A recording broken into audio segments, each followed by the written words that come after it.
Master tries to explain the nature of realization. Realization is something very different from liberation. Liberation or salvation is getting out of the bonds of rebirth. Once you get rid of the bonds of rebirth, you are said to be liberated from the bonds. That is what we call moksha. But that is not the goal. Though human miseries and struggles make us think it is important to get rid of pain and getting a kind of tranquility from the operation of bondages. But realization is something much further. It is discovering your own oneness with God. The fact that you are liberated from the bonds does not de facto mean that you are realized. There are probably many liberated people, hardly any who has realized that is found his oneness with God, the ultimate being. So we could think of a large number of liberated souls, but not people who have realized God. They may be in the process of realization in the sense that after having found freedom from bonds, they discovered that there is more and more to be attained than previously. So you will see that liberation is not realization. In fact, this is about the goal in Reality at Dawn. He talks clearly about liberation and realization. Same thing has been repeated here. Sir, here he talks liberation or salvation, right? Generally, salvation is referred to as a temporary, right? Not getting. No, he's talking of liberation only. Okay. Liberation means you transcended time and space, and then the sense of doership is gone, and that is liberation. That means you'll not have rebirth at all. Moksha, what happens? Most of the people who do good acts, not moksha, generally people who do very good acts, they go to Swarga, heaven, they enjoy life till all the fruition of their good deeds is exhausted, then they take rebirth again. That is different. But here liberation means you will not have to come back to this gross manifestation at all. You will be living in a finer plane totally. Yeah. So secondly, what is realization? Realization has been defined by many people as the attainment of a state of God with all his powers of creation, sustentation and destruction, and so on and so forth. Actually, these cosmic processes are only with God, but not with anybody else. So even the highest of the souls in the realized condition will not be given these powers. It is the exclusive prerogative of the divine being alone. That is, the distinction between God and souls will remain. But an individual soul which is going towards realization will attain a condition which is far beyond all that we have heard from our spiritual savants. God is said to be Sat Chit Ananda. Now this condition goes beyond Ananda. So realization goes beyond Ananda. So you may ask the question, what does it really mean? We cannot express it. It means, Master states that it is a condition of salt without saltishness. Salt may not be a good word as the sweet, but there is a positive fact which he enunciates of this condition. This condition is the condition of omnipotent will. A person who has reached that state of realization can do whatever he wants. His will is invincible. Now that condition is what we will have when we realize. I do not know whether that is not a very high state. In fact, he says that when a person ceases to be, then there is the realization. Now this is a negative description. An individual reaches a state of easiness, that is, he does exist, and then he comes to the condition of zero, absolute negation, where there is no change at all possible in his nature, even though he is swimming in infinity. Now that condition is said to be a state of realization, where there is no change of condition. There's no changelessness is there. It can be called as a state of realization. Now he compares this state with the nirvikalpa samadhi of the yogins. The Rajayoga works actually use the word samprajnata and asamprajnata samadhi. It does not use the word nirvikalpa or savikalpa samadhi. This language came from Advaitins. This nirvikalpa samadhi, which has been preached by Advaita saints or teachers, is a condition when we do not have a distinction between God and self. In fact, there is neither God nor self. There is neither object nor subject, nor even knowledge in between, nor experience even. Now, that is said to be a very high attainment in that system. But that is not the goal of our system. Our system wants to develop the experience of God in a natural way, or sahaja samadhi, not getting into that condition when you are disengaged from your bodily consciousness or even the soul consciousness completely. On the contrary, this is where we do work in this world and go on doing all works, living in that contact with the ultimate reality all the time. Now, sahaja samadhi means attachment with reality all the time, without interruption, even when we are doing any work, not only when we are in dhyana, as in the case of nirvikalpa samadhi, or even savikalpa samadhi, or samprajnata samadhi, or asamprajnata samadhi. This sahaja avastha is sought to be established in every one of our abhyasis. Please note this. This sahaja avastha is sought to be established in every one of our abhyasis, so that he will be doing his duties detached from the fruits of duties, but attached all the time to the reality which pours itself down into him and supports him by its changeless condition. So this kind of establishment in that consciousness, which you may call a kind of establishment in that consciousness, which you may call a kind of sthita prajnata, is normal to us and is something to be attained by every one of us, which means that we are not trying to get out of this world. Let's digest this important thing. He's talking of nirvikalpa, savikalpa, samprajnata, asamprajnata samadhi, and is straightaway telling that this is not the goal of Babuji's system. The goal of Babuji's system is sahaja samadhi, which Babuji describes in the central region in actually Rajayoga, where you're doing all the work, fully involved in your work, but at the same time you are in touch with reality all the time. And he says this is all the abhyasis should have this condition. That's what he's telling. Any questions so far on this? No.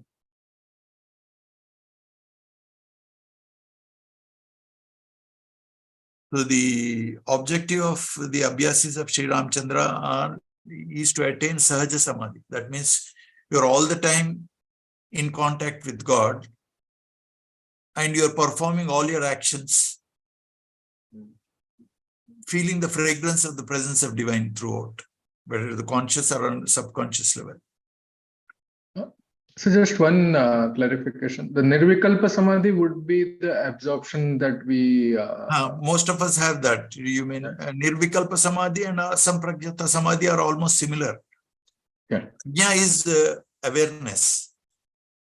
Asamprajnata samadhi, awareness itself is lost. You get fused into the void actually. You are not aware of yourself, not aware of your mind, not aware of the world, not aware of God, everything. That almost that is the asamprajnata samadhi is the word used by yoga. Patanjali system talks about it. Nirvikalpa samadhi is the word used by Vedanta. Almost similar.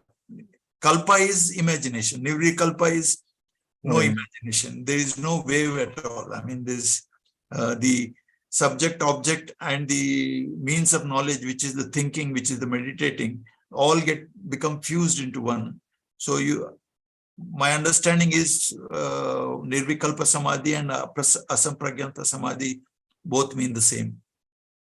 Okay, and that's like an absorption that we experience during various degrees of absorption. Yeah. In that absorption, you're totally are lost in the void. When you come out, you know that you are absorbed. That's all. So, but that may mean nothing if that is that experience does not lead to transformation. If that experience does not lead you to live the 10 commandments, that has got no value at all, as far as I am concerned. If that experience leads you to develop universal love, like treating all people as their brethren and knowing all people and treating them as such, and then you are working like a servant of God, which is then that is got some value to that experience. Otherwise, that experience is nothing. If you go to sleep every day, you go into Sushupti stage, where the world does not exist at all. Your mind does not exist, the world does not exist. But when you wake up, we are the same fools, no? So if you have an experience of void and you got an experience of absorption, but you cannot live by 10 commandments, that means your mind is not yet molded into that divine condition. So that is the point which Sir repeatedly used to talk. The world is not something to be shunned. What we would renounce of it is our attachment to it. That is, we think that we cannot exist without the object, without the body, without food, or without the property given to us. Then we are caught up in it. In other words, let me tell you how the thoughts flashed to my consciousness. I was asking myself how we built up all these securities about us. Everybody wants to have a house, and then he wants to have a bigger compound, and still bigger compound, and so on, and erecting compounds to prevent people from jumping into our houses and entering into them. Our own body may be considered to be a series of securities built up around us, around ourselves. Now, after having built up our securities, suppose we have been confined to the inner arena and never move out of it, and perhaps misplace our keys also, so that we cannot get out of that. Then we think we are prisoners within our own security.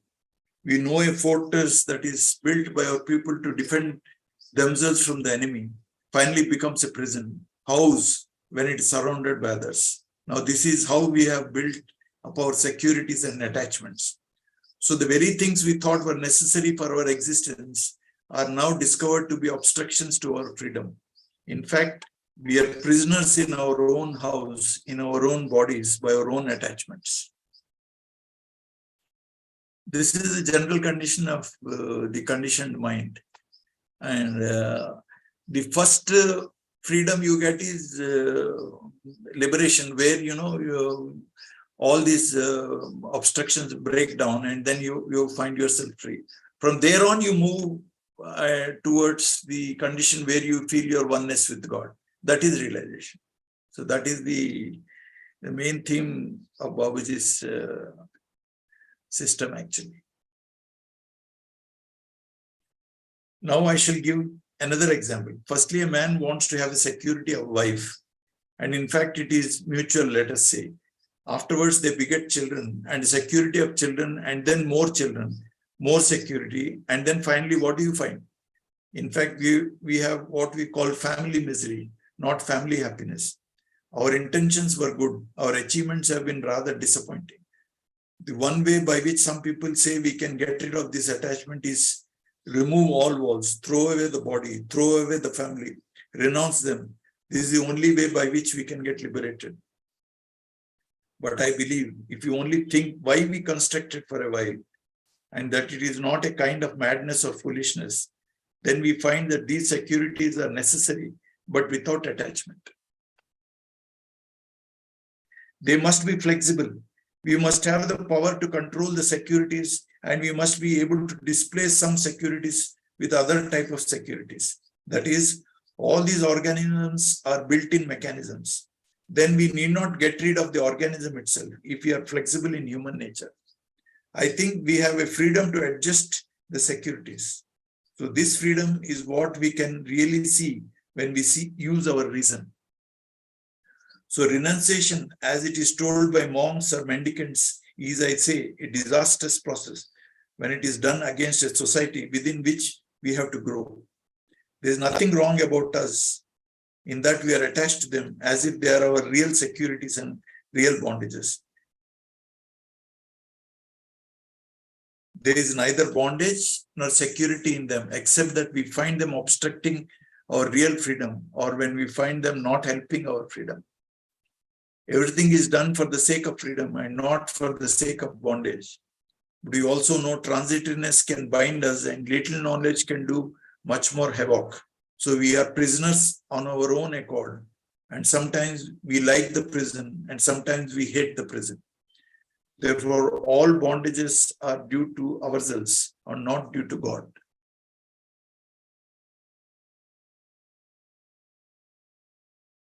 We'll pause here, and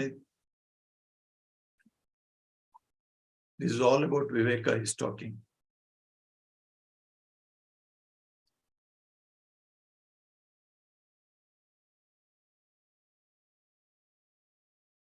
Now, how to get rid of this kind of inflexible bondage or securities? The only way for us as individuals is to get at God, who gave us the capacity to defend ourselves, to find why we are what we are. So our connection with God becomes very important. If we connect ourselves with God, then we will find the rationale of our securities and bondages, in which case you are not attached to them, and we can use them as freely as possible without being bound by them. Freedom is a dynamic process of living in God, because God gives the sense of freedom. We construct everything out of freedom. We barricade ourselves within our fortresses out of freedom. And now we find that old barricades are not useful. Things are changing. The world is changing. Our patterns of life are changing. So we have got to throw them away and build again, if necessary, new securities which permit our freedom rather than deny it. Now, if we understand from this point of view, we can know that God did not create this world just to bind us. God created the world to give us security, and we made it our prison. Now I think only if we can look about why and what is the secret force with which God created the world for our freedom, then we will find that we are free in this world and not bound.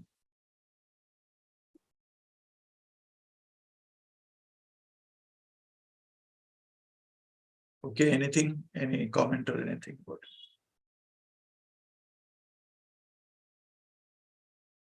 No institution is perverse enough to bind us forever, but it can be a liberating instrument.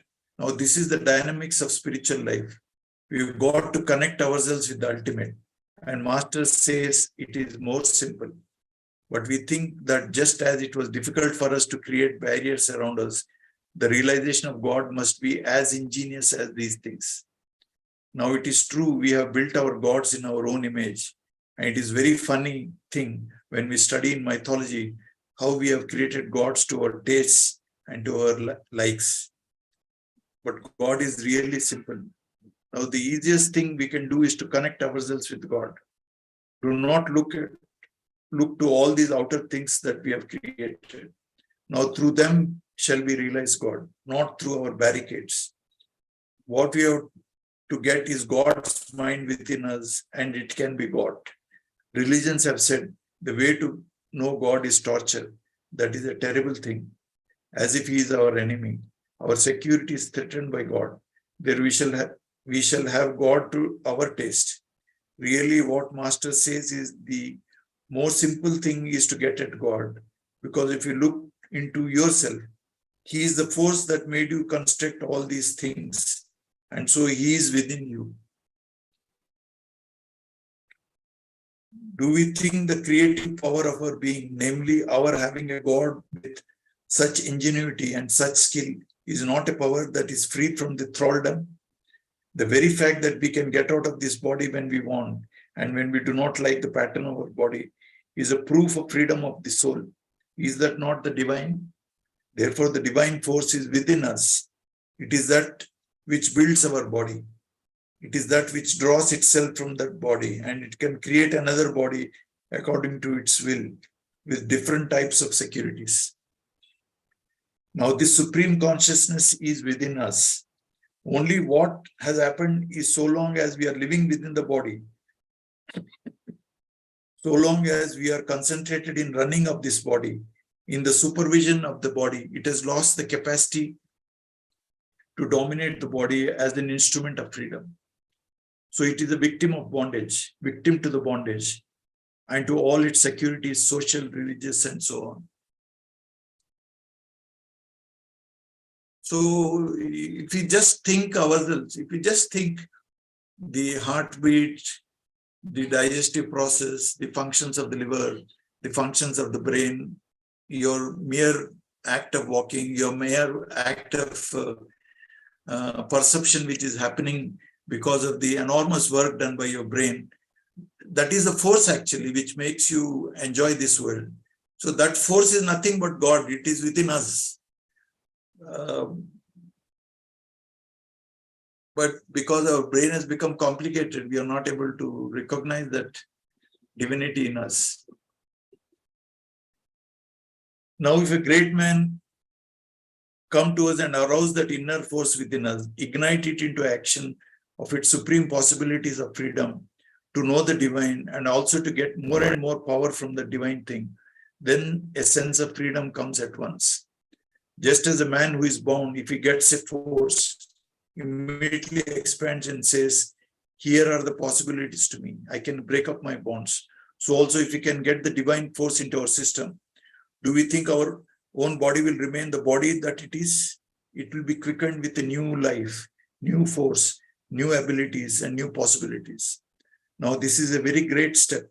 Master says it is possible to get this connection most easily. All that is required is a direct contact with the heart from the divine personality. Now, since we do not have personalities who can provide us securities, and more bondages, we are in difficulties. Our great learned savants are people who have developed the fine arts of creating more and more bondages and assuring us that those mantras and tantras and yantras will help us. No, that is not the way. Here is something which transcends all these techniques apart. It is an opening of a direct connection which seems to have little weakened itself, not altogether.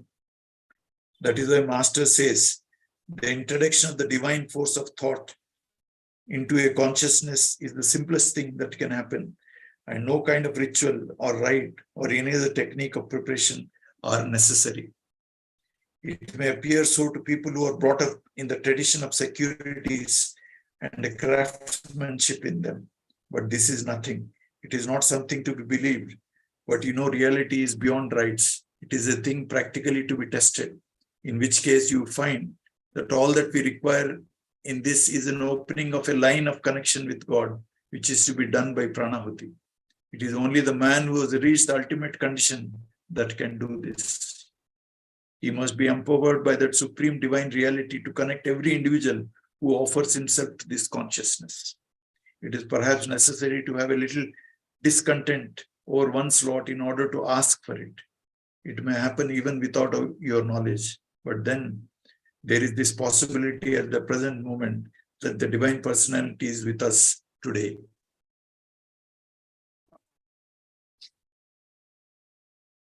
As our ancestors said, again and again in history, we get a great personality who takes to this job of connecting individual souls directly with himself, so that humanity can progress towards a higher evolution to spirituality. No doubt, so long as that personality is in this work, we do find that a large number rise up to that level. A few people only pass through, but a large number remain bound. It has been so in history. At the present moment, Sri Ramchandraji says that the divine personality is now with us, and it is because he is with us that this process can be applied to every individual who offers himself to it.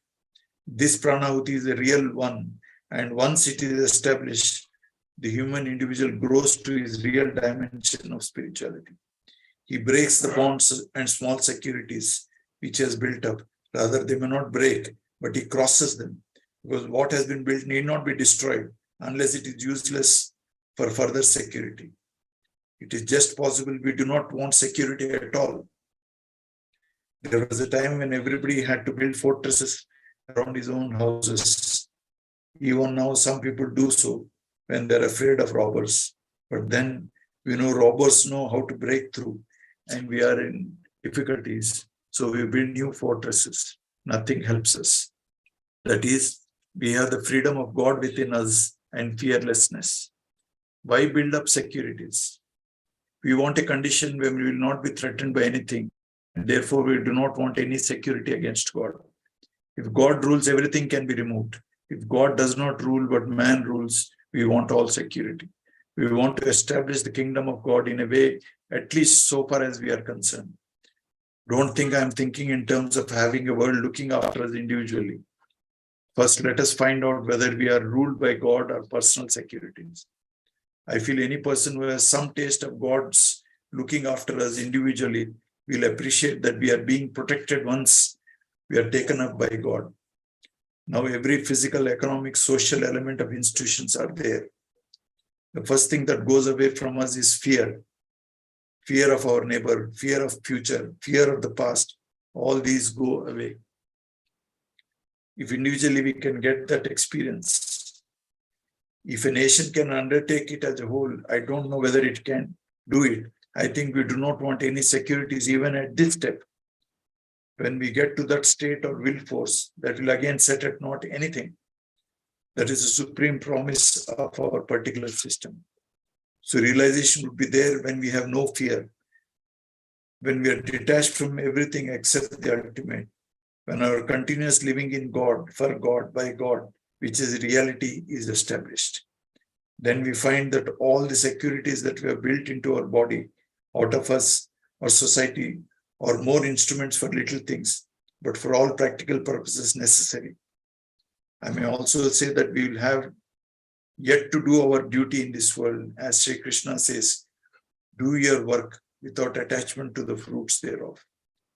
This is a great discovery which our master has made, and as an instrument of practical work, is undertaken this pranahuti, which anybody or rather everybody can adopt and find for himself whether he realizes true renunciation and true attachment to God. The true renunciation is the renunciation of attachment to the things we have built up in the past, to which we are now clinging either on a principle of family or an institution or color or caste, so on and so forth. All these institutions are transitory. They are not permanent. What is permanent is our relation with God. And what is also most dynamic is we can create and recreate, destroy and rebuild our work according to the will of God, which means then our creations will be true and may be helpful and beneficial to all. Today, we are not doing that way. We are attached to our fruits, whether we call it personal or social, it does not matter. In either case, there is attachment. And again, we have got all kinds of squabbles. These have no right to arise. In the words of Sri Krishna, firstly, become of mind, take my mind, the divine mind in you. Machita sarva durgani. The divine mind will be able to cross over every fortress or every barricade that we have erected for ourselves and become a free mind, not a mind that thinks it is free while it is imprisoned in its own fortress.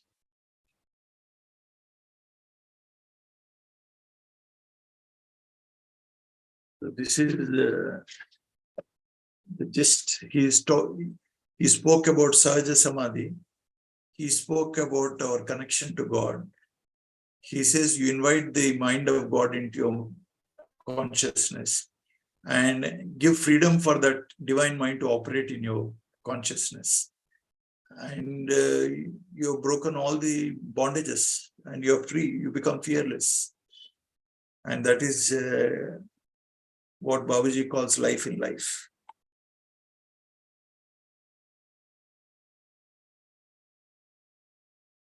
So that means that free mind will not be thinking because God has taken over the mind. You will think, no, you are an instrument. You will be doing your job. You will be using your thinking process, but your thinking will be in tune with the divine will. In meditation, if you're not doing any work and if you're not, you will be enjoying a silent mind. But then as long as you're living, you have to perform, you have to do some work. So while doing the work, you have to use your thought force, but the thought force will be in tune with the will of God. It is in harmony with the will of God. That thought force you will use for your own happiness and the happiness of the whole universal organism, if you can think it that way. Your mind will be there, but the mind is transformed. It becomes a divine instrument. Thinking will not stop. You have to use your thinking to perform in this world. But you'll have the wisdom of divinity inside you that will guide your thinking to do appropriate action. When you're meditating, the thoughts will not be there. You will be enjoying silence. That's a mere side effect of meditation. You are not running after silence. Silence comes by the way when you're fixed your thought on the goal and you're moving on the path. Quite early on, while moving on the path, your mind becomes quite silent. That what you're talking of nirvikalpa samadhi. That means what the Vedantins talk. I mean, you no more exist. The world doesn't exist. You doesn't exist. You in a state of samadhi. You're not conscious at all. At the time, there's no question of using the mind at all. So we are having the fragrance of that condition. We use the mind in our day-to-day work. That is called Sahaja Samadhi. We want Sahaja Samadhi, not eradication of the mind. We want eradication of bondages. That is our system.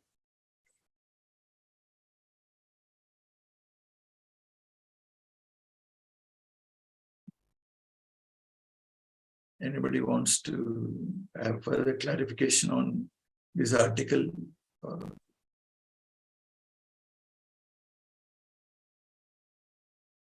So if we daily saying, if you read Babuji's work and these nuggets, it will carry your whole day very nicely.